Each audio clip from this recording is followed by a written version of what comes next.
बड़ी खबर आपके सामने रखने जा रहे हैं। पटना से ये बड़ी खबर, 100 सीट पर उम्मीदवारों की घोषणा कर सकता है जनसुराज। 9 अक्टूबर को उम्मीदवारों का ऐलान हो सकता है।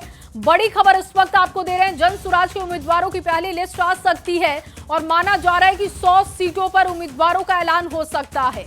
9 अक्टूबर का समय तय किया गया है और माना जा रहा है कि 100 ऐसी सीटें जिस पर जनसुराज अपने उम्मीदवारों का ऐलान कर सकता है। एक तरीके से आप कह सकते हैं ये पहली लिस्ट होगी जनसुराज की। 100 सीटों पर उम्मीदवारों की घोषणा संभव मानी जा रही है और देखना बहुत दिलचस्प होगा कि कैसे उम्मीदवारों को इसमें जगह दी जाती है, क्योंकि लगातार पीके बड़ी बड़ी बातें कर रहे हैं, बड़े दावे कर रहे हैं और ऐसे में उनके उम्मीदवार कौन होंगे उसके इंतजार में हर कोई बैठा हुआ है।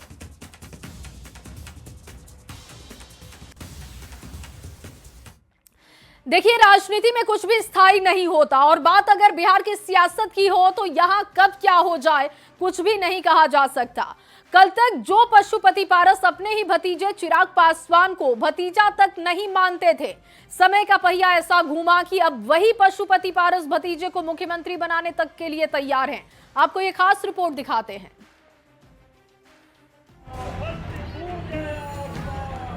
कहते हैं राजनीति में ना कोई परमानेंट दोस्त होता है, ना स्थायी दुश्मन।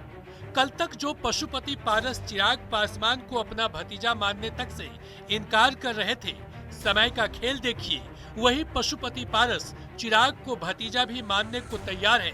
साथ ही बिहार के मुख्यमंत्री की कुर्सी पर बैठा देखना चाहते हैं। ऐसा वैसा की अच्छी बात है, बिहार के मुख्यमंत्री बन जाए तो सबसे बड़ी खुशी तो मुझको होगी कि हमारे परिवार के सदस्य हैं, हमारा भतीजा भी है। पशुपति पारस का भतीजे के प्रति प्रेम जगा तो बीजेपी और एलजेपीआर दोनों दलों ने स्वागत योग्य बताया। चाचा पशुपति कुमार पारस को भतीजा चिराग पासवान के सीएम बनने पर खुशी स्वाभाविक है। घरेलू विवाद चाहे जो रहा हो, किसी भी युवा की तरक्की हो, प्रोन्नति हो तो घर में खुशी का माहौल होता है। दिए गए बयान आदरणीय पशुपति पारस जी का स्वागत योग्य कदम है। मुझे लगता है कि महागठबंधन के अंदर से ऐसी खबर आना ये अपने आप में हर्ष का विषय है। चिराग को लेकर पशुपति पारस के बयान का बीजेपी और एलजेपी ने जहां स्वागत किया, वहीं कांग्रेस ने इसे मुंगेरी लाल के हसीन सपना बता दिया। न 9 मन तेल जलेगी न राधा नाचेगी, ये सब मुंगेरी लाल के हसीन सपने हैं। लुभाने की कोशिश है, चिराग पासवान को लुभाने की कोशिश कर रहे हैं। यहाँ लगता है उनकी दाल गलने वाली नहीं है। हालांकि पशुपति पारस ने साफ कहा कि लोकतंत्र में सत्ता की चाबी जनता के हाथ में होती है। जनता का साथ जिसे मिलेगा वो मुख्यमंत्री बनेगा। न्यूज 18 के लिए पटना से रवि एस नारायण के साथ ब्यूरो रिपोर्ट।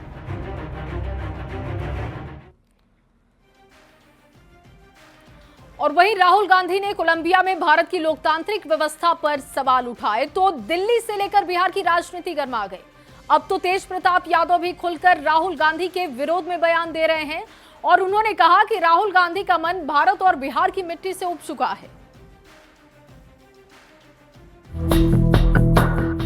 कोलंबिया में राहुल गांधी के बयान ने देश की सियासत को गरमा दिया है। राहुल गांधी विरोधियों के निशाने पर आ गए हैं। जनशक्ति जनता दल के संस्थापक तेज प्रताप ने राहुल गांधी को सलाह दे डाली है कि उनको विदेश ज्यादा पसंद आ गया है। उनका बिहार और भारत की मिट्टी से मन भर गया है।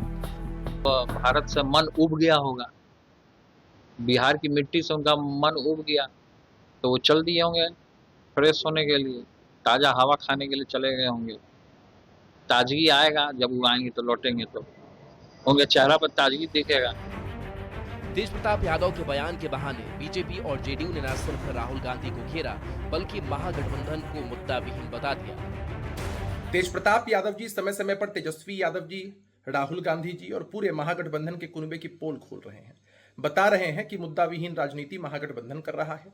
राहुल गांधी जी विदेशों की यात्रा पर हैं, उनको बिहार की माटी से कोई मतलब नहीं है। बस एक ही काम रह गया है कि विदेश में जाकर अपने देश की निंदा करना, अपने भारत माता की शिकायत करना, भारत को बदनाम करना। दरअसल इनको पार्ट टाइम पॉलिटिशियन है, इनको बिहार के चुनाव से कोई लेना देना नहीं।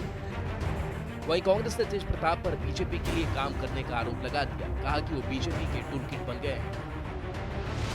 दुर्भाग्यवश तेज प्रताप यादव जी अपनी गंभीरता खो चुके हैं और भाजपा के लिए काम करने लगे हैं। ये बहुत दुखद है।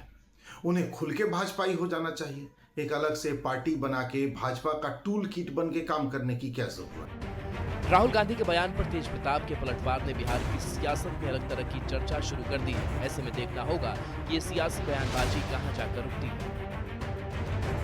न्यूज़ 18 के लिए पटना से रवि नारायण के साथ ब्यूरो रिपोर्ट।